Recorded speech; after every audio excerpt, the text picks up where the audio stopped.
Hello and welcome to a fresh new edition of Taking Stock. This is the show where we take stock of the week which has gone by and of course prepare you for what is coming up in the coming week.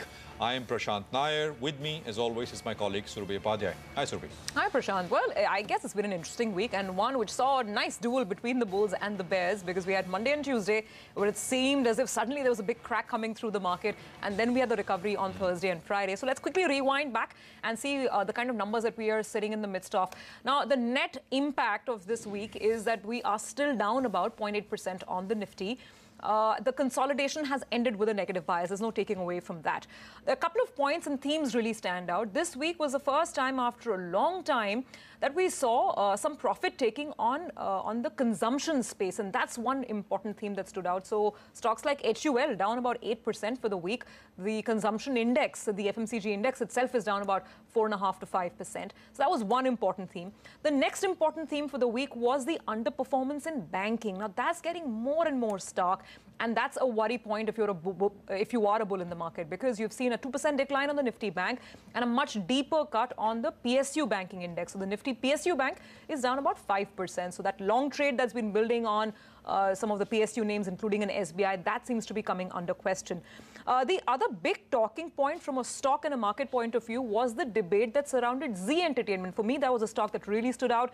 This whole conversation between what happens to actual broadcasters with so much investment now going in OTT platforms, that dominated a lot of the attention in the mind space, and therefore Zee was actually down about 5-6%. Some big downgrades came in, some counter upgrades also came in, but the stock was down about 6 odd percent. Beyond that, if you talk about the biggest headline for the market this week, it's the macros. We've gone back to asking ourselves, where does India stand with the rupee being so weak, looking at levels of 72, and with crude prices surging, especially in the first half.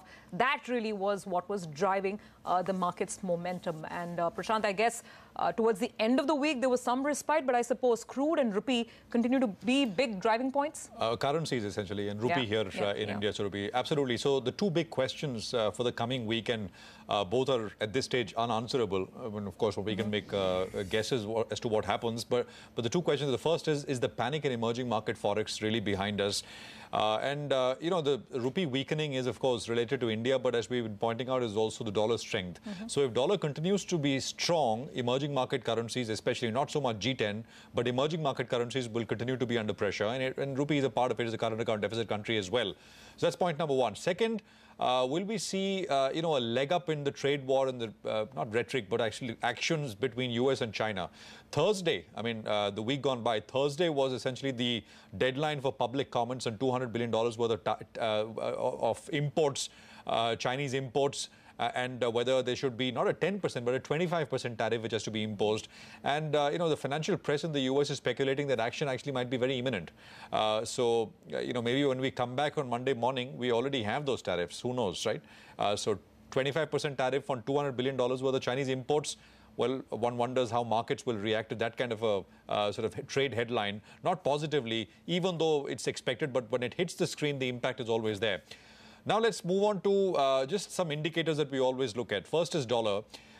So late, I mean, towards the end of the week, as you said, on Friday especially, emerging market currencies were up. I mean, you know, between 1.5% and 2% in some cases. But the question is it a dead cat bounce? Because the dollar prime, I mean, by itself is looking extremely strong. I mean, structurally strong. Because data, for example, the ISM data, you know, the jobs numbers, I mean, all of those have been extremely strong. So, you know, is it time to buy emerging market currencies? We've been getting you various views, and the answer unanimously has been maybe not yet. You need a situation where the headlines are going one way and price action is going the other way, and that is not the case at this point in time. Okay, the second is the 10-year, the US 10-year, which essentially looked like it is going to sort of start to correct. You know, that would have sort of coincided with maybe dollar coming off a little bit and a little bit pullback, generally speaking.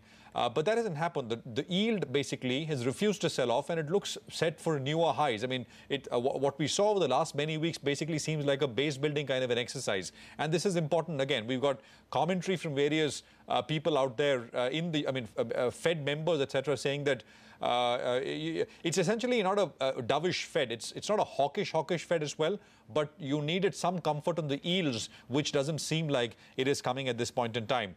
U.S. markets, I mean, the S&P 500, it did pull back a little bit, but barely so. The broader uptrend in terms of charts, etc., is still very much there, very intact. The weakness largely came through in, the big oil stocks on the S&P. And that's because oil corrected, and technology stocks, which were a bit weaker. But otherwise, broader uptrend remains strong. The point is, everything except U.S. assets seems to be doing poorly. I mean, that's the point. And from what I'm putting out right now, it doesn't look like that is anywhere near finishing up or wrapping up. It's not as if the U.S. starts to pull other markets up or U.S. goes down and the rest of the world picks up a little bit. No, I mean, the U.S. assets broadly, be it dollar, yields, equities, that's where most of the money is actually going into. Oil prices were down about 3% over the week, and that's good news for India. But will it sustain is the question. There is no real big directional move that one can make out broadly between $70 and $80 on Brent. And commodities are starting to look weak once again, be it aluminum, copper, nickel, and other commodities as well. Basically, industrial metals aren't looking all that great. Surabhi. Okay, well, those are the cues that we've been tracking for the week. Let's bring in our guest on the show, Mihir Vora, Director and Chief Investment Officer at Max Life Insurance, is joining in. Mihir, thank you for being with us on Taking Stocks. It's been an interesting duel between the bulls and the bears this week. What is your sense on the market at the moment? A lot of the macro worries that have come back to the surface, rupee, rising current account deficit in India, the rise in oil prices, can the market tide over them? Or do you think they've put a near-term top in place?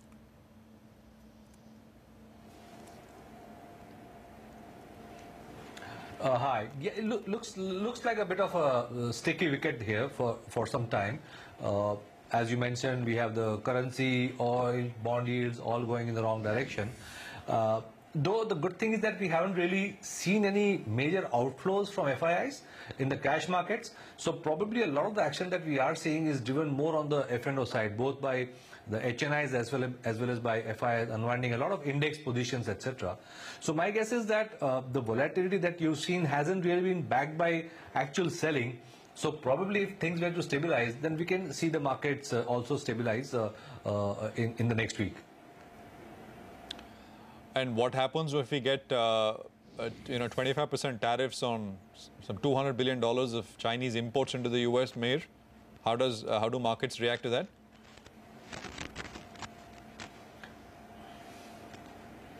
So I'm actually surprised why the markets are not reacting to that, frankly. Though, of course, the $200 billion, etc., is the outcome of that for India is not really known. We probably are in a situation where, because of all this uncertainty around China, a lot of the multinationals are already looking to diversify their risk to kind of mitigate the risk by having India as another sourcing base. So in the longer term, it actually might end up being a positive for India. Anecdotally, we already have seen companies talking about much larger inquiries and much larger, long-term kind of move by multinationals to outsource various kind of things from India. So whether it's chemicals, auto parts, etc., the works. Probably in the long term it may be an impact, but in the short term, you're right. It might okay, Mihir, I'm sorry. I think we'll just have to intervene and fix that audio there. That line is getting really, really scratchy. As we do that, let's also bring in a technical perspective into this conversation. We have Ashwini Gujral joining in. Ashwini, as we've been saying, it's been a very interesting week. And, the first half made you feel that the market is suddenly sort of, falling vertically. And then we had an equally swift recovery on Thursday and Friday. Now, how believable is the rebound from the lows? And how would you look at positions for the week to come? See, basically, we are tied to the macros. If over the weekend, macros improve further, means rupee gets back to say 71, 71.20, then you could have an extended pullback. But if these things start to worsen again, then obviously this is a temporary bottom. What is also a little concerning is that FI has continued to build shorts. But yes, for the moment, 11,450 thereabouts looks like a support. But is this the support? I don't think so. Will at best be choppy to upwards, unlikely to make new highs. So, I mean, is there a play here in terms of positional, directional trades, Ashwini, or it doesn't really exist? See, trading positionally will happen the day Nifty, Bank Nifty, they go up 1.5–2%. That would mean the institutions are back, big shorts are out of the system. Generally, corrections after this sort of a 3-month move can last up to 3 weeks, 4 weeks. So the time period is way too short to complete a correction. So that way also, we are not quite there in terms of time. My sense is you will have to trade choppiness and sideways before you get a clear signal. So what about themes in the coming week, Ashwini? I mean, this week we've seen underperformance continue in banks. This whole consumption rally came under a bit of cloud. What about next week? See, like today, Bajaj Finance was up almost 2.25%. So look for these sort of quality stocks where, there has been a 10% odd correction. Try to get into them. Things like Reliance, which seem to have completed their correction, much before the market. Look for the pharma stocks, which, continue to go up every day that the market is sideways or comes down. So that way, if you try to buy into strength, whenever the market turns, you will be positioned in the right stocks. Avoid weak stocks, as in things like, Yes Bank, etc., unless you're a very, very long-term holder, or things which have broken down below their 200-day moving averages, Z Entertainment, etc. So there is only a select group of stocks that you can buy. Ashwini, in terms of trading ideas for the week ahead, what would you recommend? Specific stocks, that is. See, with the caveat that let's assume rupee does better, because after all that has also gone up for a while, and crude does not misbehave. I think there are significant shorts built in to PSU banks, and maybe some more short covering can happen there. So PNB is a buy with a stop of 80, target of 94. Canara Bank is a buy with a stop of 265, target of 282. And Bank of Baroda is a buy with a stop of 144, target of 158. Okay, Ashwini, thanks very much for getting us those trades. We will see you with the market on Monday. You have a good weekend. We'll take a quick break. As we do that, let's leave you with some market opinion that we got during the course of the week, and we'll be back in just a moment. I don't see a large correction because the fundamentals are improving. And also, if you look at the rupee depreciation, I think its earnings impact is not really much. In fact, a lot of companies in the Nifty would benefit because of the rupee depreciation. So no major earnings impact, but yeah, sentiment could take the market. There could be a mild correction.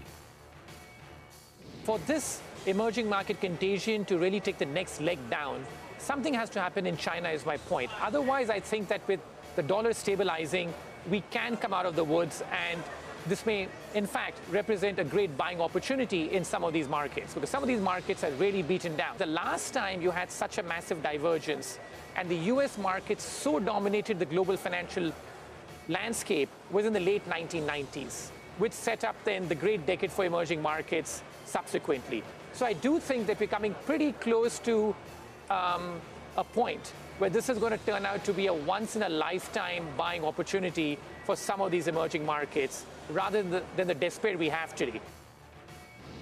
Markets really had a great move after this quarter. So I think some of the good news in the stock, but we would be buyers of selective sectors, right? We've liked for a while, things like infrastructure. That spending is going to continue. We like some of the sectors we've liked for a while, like cement. We also like things that have not moved much, like the hotel industry, which is seeing strong fundamental growth. So more on the mid-cap side. We like some of the banks that have lagged. The ICICIs and the Axis banks have come back to life, and that's interesting to us. We are getting more and more intrigued by the real estate sector. Conversation with Mihir Vora, Director and Chief Investment Officer at Max Life Insurance. Mihir, I want to come to some of the interesting trends that we've seen in the market of late. And one of them is, this whole move towards corporate lenders. Suddenly, these are the stocks that have had a good run. Now, this week, of course, that rally itself was stuttering a little bit. But how are you sort of breaking down your investments when it comes to banks? Are you still keeping a preference for the private sector names, or are you willing to deploy some money on PSUs and some of the corporate lenders?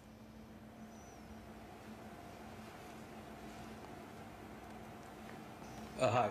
So on the corporate lender side, obviously, we have taken a call that at some point in time they had become so much cheaper compared to the retail-oriented banks that there was value definitely emerging. But within the corporate lending space, we are still preferring the private sector banks because of a couple of reasons. One is that the recognition of NPAs has been much faster. I think the overall provisioning for NPAs is better. And the other part is that the PSU banks, even if they have provided, etc., they don't have the capital for growth.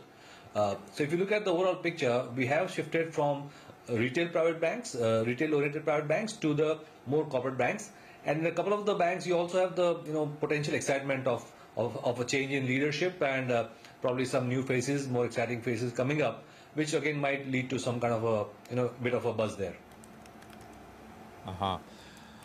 Okay.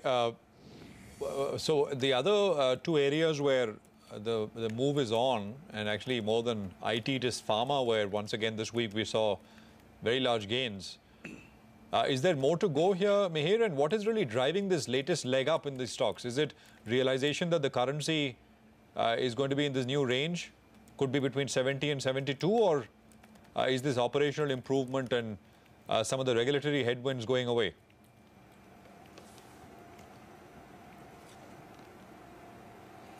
So it's a mix of everything.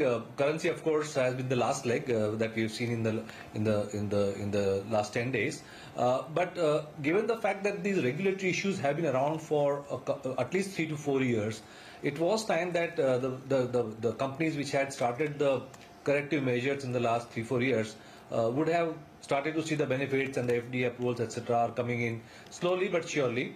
That's one thing. And the second thing is that, relatively speaking, this segment had become a bombed out segment over the last 3 years. So I think deep value combined with improvement in fundamentals as well as the currency. And the other thing is that in the current macro, there is no other place to hide, because the consumption names, FMCG, discretionary, etc., had been bid up to very high levels. Even the private sector NBFCs and financials were bid up to very high levels. So frankly, if you want to hide in this market in terms of value, probably this and IT were the two segments to go to. Okay. On consumer, Mihir, this sudden correction that kind of set in, I mean, we always knew that valuations are high, nothing new. We always knew that there is competition that's building up. Oil prices are elevated, so maybe the input cost headwinds could be a thing in the future as well. What do you think triggered the kind of correction that we saw this week? And would you use this correction to buy into FMCG stocks?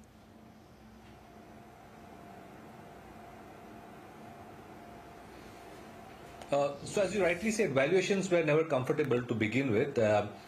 And the fact that we did see the currency depreciate means the rise in input cost. So sometimes when valuations are too stretched, it's just one or two triggers that the market is waiting for. And if you're not going to increase allocation to equities, then you're going to churn your portfolio, which means that you'll have to sell something to buy something. So if I want to buy, say, the pharma or the IT segments, which I am underweight on, probably as an investor, I'll sell something which I own and I find expensive, and that's where you see the selling coming from. Mihir, what are you doing in the market right now in terms of where are you churning, if you're churning at all? What are you selling? What are you buying? Broadly, thematic.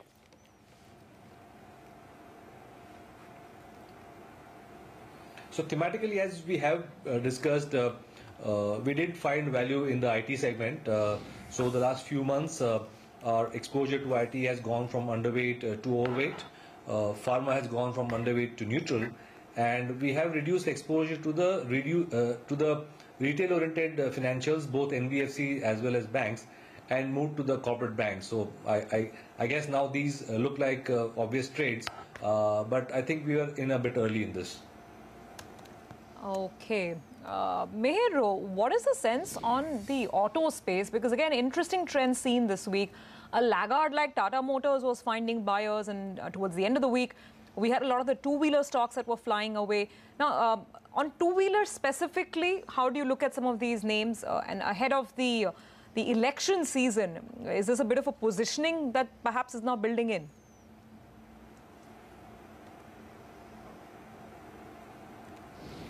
Yes, so two-wheelers has been again a relative laggard not only versus the market but within the auto space also, and there is some hope that the price competition that was threatening to loom in the segment might be coming towards some kind of a solution.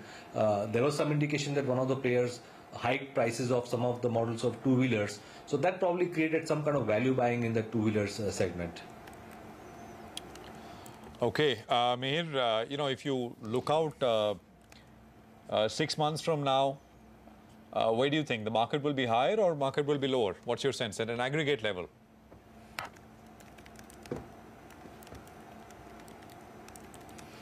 So from this point onward, we expect, say, high single digits return from the markets in the next 12 months. We do have the next quarter, which should also show good earnings growth because of the low base of last year. But the key variable is what happens in the December and March quarter earnings, because there we have normalized base to start with. And if we maintain this momentum on that higher base or normalized base, then I think the markets should do well. Of course, the biggest thing that we are worried about is oil prices and the currency, which hopefully should stabilize in the next few weeks. We do expect the government and the RBI to start intervening beyond a point, and I think we are reaching closer to that point as we speak.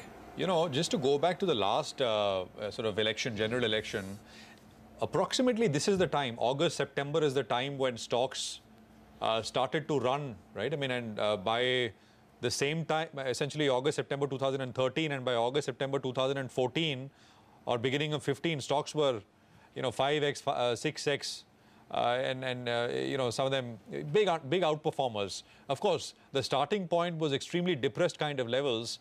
But do you think we will see any sort of rally going into the elections, or this is going to be a completely different one?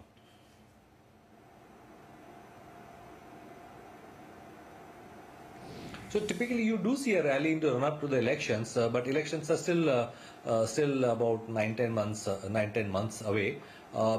And you also remember that in September 13 also we had a taper tantrum and we had the currency issues. So probably even if there's a correction, as we near the elections, we should start seeing a build-up before the elections again.